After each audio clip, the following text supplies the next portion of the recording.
Have you ever had to say goodbye to someone you looked up to? Someone strong, wise, and always there? Aaron was more than Moses' brother. He was Israel's high priest, the man who stood between the people and God, leading them through danger and prayer. But now, his journey is coming to an end. High above the desert, where the wind whispers across the rocks and the sky stretches wide, Aaron climbs a mountain for the very last time, where God calls him home to die in peace. It's a story of leadership, change, and a quiet, powerful goodbye. Come walk with Aaron one last time. The people of Israel were almost there. After years of wandering in the desert, their journey to the Promised Land was nearly complete, but there was one last obstacle: the land of Edom. To get to Canaan, the Israelites had to pass through it. And Moses, being careful and respectful, didn't just charge in. He wrote a message. It was sent to the king of Edom, their neighbors, and distant relatives actually. You see, Edom's people were the children of Esau, and Israel's people came from Jacob, two brothers, one family. The message was polite. Moses reminded them of all the hardships the Israelites had faced: slavery in Egypt, the long journey through the wilderness, and how God had helped them through it all. "Please," the message said, "let us pass through your land. We won't take anything. We won't step into your fields or drink from your wells. We'll stay on the main road. We just need to pass through." But the answer came back quickly, and it wasn't what they hoped. "No," said the king of Edom, "if you try, we'll come out with swords." Moses tried again. He pleaded kindly, "We'll even pay for any water our animals drink. We'll be peaceful. We just need safe passage." But the second answer was even stronger than the first. Not only was it still no, this time Edom's army came out to meet them. Swords drawn, faces hard. The people of Israel couldn't fight their cousins, not now. Not after so many battles and so many years of wandering. So Moses turned the people away. They would have to go the long way.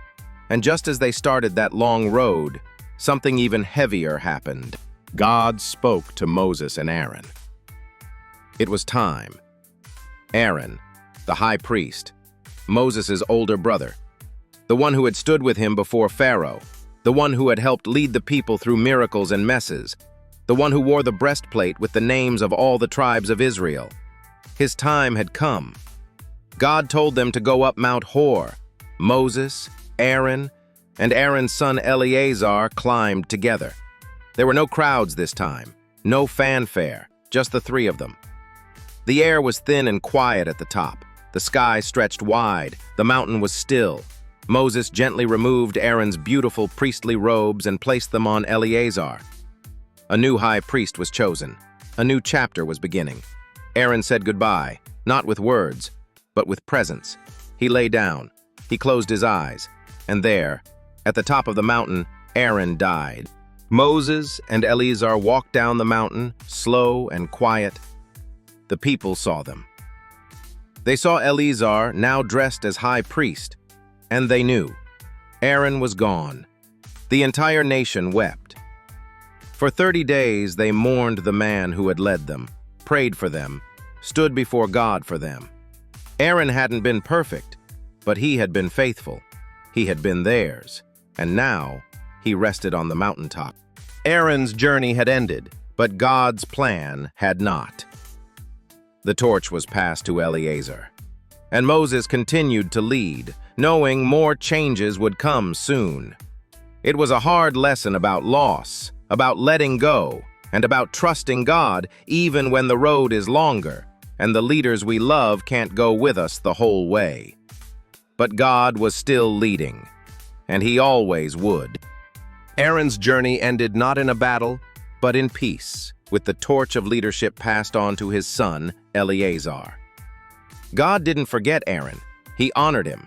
And even in death, Aaron showed us what it means to serve faithfully to the very end.